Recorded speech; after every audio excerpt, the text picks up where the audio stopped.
नमस्कार, आप देख रहे हैं सच श्यामला न्यूज़ चैनल। बिहार में विधानसभा चुनाव जोरों पर है। 2 चरण में चुनाव होने हैं।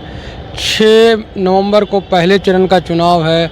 14 नवंबर को बिहार सरकार के अगुवाई कौन करेंगे, मुख्यमंत्री कौन होगा, इसकी फैसला जनमत जो है लोगों तक पहुंचा दी जाएगी काउंटिंग करके। इसी बीच हम आज हैं मुंगेर के रवि रोशन जी के साथ, जो वार्ड सचिव संघ के चेयरमैन भी हैं। इनसे बात करेंगे कि बिहार में जो चल रहा है चुनावी प्रक्रिया, उसमें क्या होना है, इस चुनाव से बिहार के भविष्य पर क्या स्थिति बनेगी, भविष्य पर क्या असर पड़ेगा। सर, आपका हमारे चैनल में स्वागत है। आपको भी और आपके चैनल पर जितने भी हमारे क्रांतिकारी जनता लोग देख रहे हैं, मैं सभी को दिल की तहे दिल से हार्दिक अभिनंदन और वंदन और चंदन करता हूँ। बिहार विधानसभा चुनाव में 3 ध्रुव हो गए हैं। लगभग जगह त्रिकोणीय मुकाबला दिख रहा है। क्या लगता है आपको, इस विधानसभा चुनाव में किसकी स्थिति मजबूत रहेगी? देखिए पत्रकार महोदय जी, यह चुनावी माहौल है। यहाँ बहुत सा बरसाती मेढक भी है ना, पैदा ले लेता है, और बहुत तरह का है ना अनाप शनाप घोषणा भी करना चालू हो जाता है। तो मैं विधानसभा चुनाव जो पूरे बिहार में चल रहा है, मैं उनको तहे दिल से मैं सभी जनता भाई को कहते हैं, अपना मतदान सोच समझ के दीजिए, क्योंकि आपका एक अंगूठा आपका बच्चा का भविष्य बना सकता है। या तो यह अंगूठा का गलत आदमी के ऊपर अगर चिन्ह दे दीजिएगा तो 5 बरस आपका बच्चा का भविष्य भी अंधकार में हो सकता है। मैं आपके चैनल पर जितने भी हमारे विधानसभा के और प्रदेश के जितने भी जनता जनार्दन हो, और सच श्यामला जो न्यूज़ के माध्यम से मैं रवि रोशन आपके न्यूज़ पर आया हूँ, सभी प्रदेशवासियों से आग्रह विनती आरजू करता हूँ, अपना एक एक कीमती वोट सोच समझ के देने का काम करें। और रह गई बात, हमारे 3 क्षमा भी है, एनडीए है, महागठबंधन है और प्रशांत किशोर जी भी हैं, जनसुराज। तो जनता इतना दिग्भ्रमित हो गया है, हम किन्हें मतदान करें और किनको ना दें। तो मैं यशस्वी मुख्यमंत्री जी से मैं कहना चाहता हूं कि जब चुनावी लहर आता है तो आप खजाना का पिटारा खोलने में है ना अस्त व्यस्त और त्रस्त हो जाते हैं। मगर नीतीश जी, आप कभी ये भी नहीं सोचे कि हमारे 7 निश्चय योजना में गरीब गुरबा, SC ST, दलित महादलित, OBC वार्ड सचिव भाई बहन को आपने वार्ड सचिव का एक पद दिए, और हम लोगों से कोरोना जैसे महामारी में आपने खटवाने का काम किए, और 1 रुपया का मानदेय भत्ता देने का आपने काम नहीं किया। और रह गई बात कि आप जब चुनावी जुमला आता है आप लोग 10,000, 50,000, 2 लाख का है ना, आप बहुत बड़ा है ना घोषणा कर देते हैं। ये 10,000 के दे करके मोदी जी ने कहा कि भाई तुमको रोजगार चाहिए तो हमने रेट कम कर दिया है, तुम रील बनाओ, ऐसा उन्होंने कहा। आप लोग जो रील बना रहे हैं वो बहुत अच्छा काम है, रील बनाइए, रोजगार मत मांगिए। और दूसरा, एक जो गृह मंत्री हैं वो भी गुजरात से ही आते हैं, उन्होंने कहा कि बिहार में ज़मीन नहीं है इसलिए कल कारखाने नहीं लगाए जाएंगे। यानी 5 साल के लिए जो 10,000 रुपया उन्होंने दिया, उस 10,000 रुपया से 5 साल के लिए आपका वोट का अधिकार जो है वो अपने तरफ करने का काम किया है। हमारे प्रधानमंत्री जी कहते हैं रील्स बनाने के लिए आपको है ना डेटा हम फ्री कर दिए।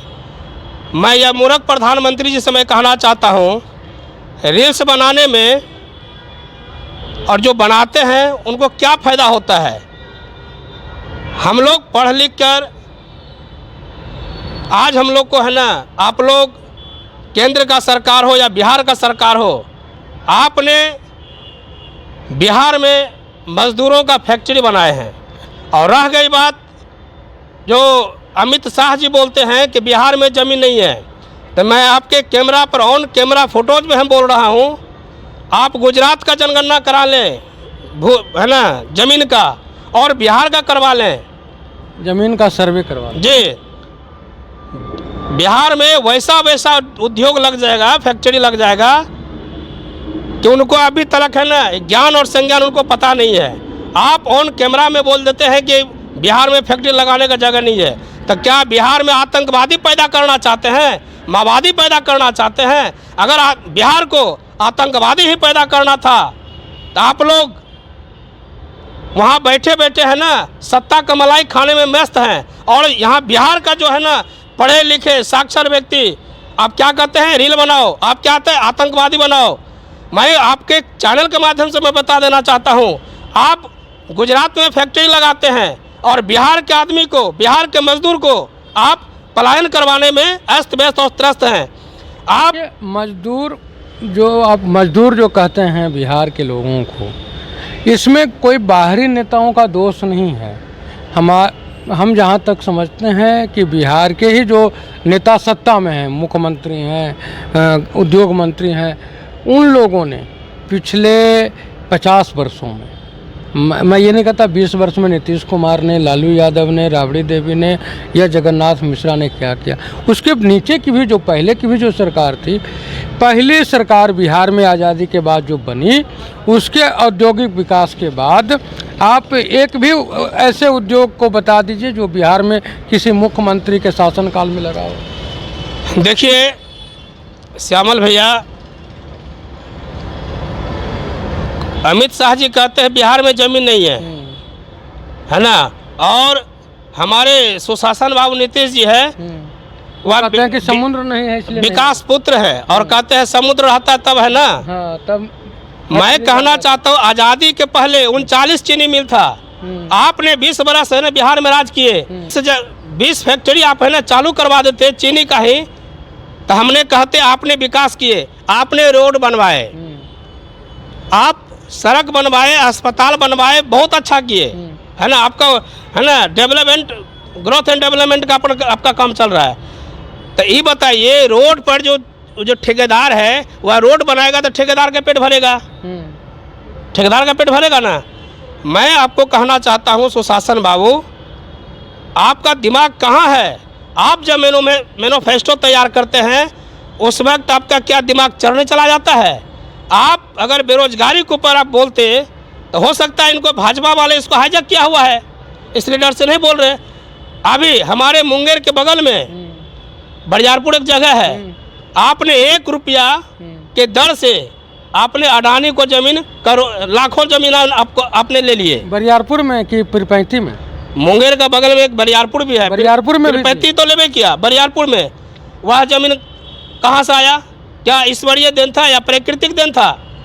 बिहार में अगर समुद्र नहीं है तब बिहार में तो गंगा है, क्या गंगा के किनारे आप नहीं लगा सकते हैं? रह गई बात फैक्ट्री का, फैक्ट्री का जब आप ज़मीन का सर्वे कीजिएगा तो हम आपके चैनल पर बता देना चाहता हूँ, आपके जम्मू जिला में दुनिया भर का है ना सरकारी है ना ज़मीन भरा पड़ा हुआ है, आपको तो नज़र खाली है ना सत्ता के मला चाटने में लगा हुआ है, और कहते हैं कि बिहार में ज़मीन नहीं है।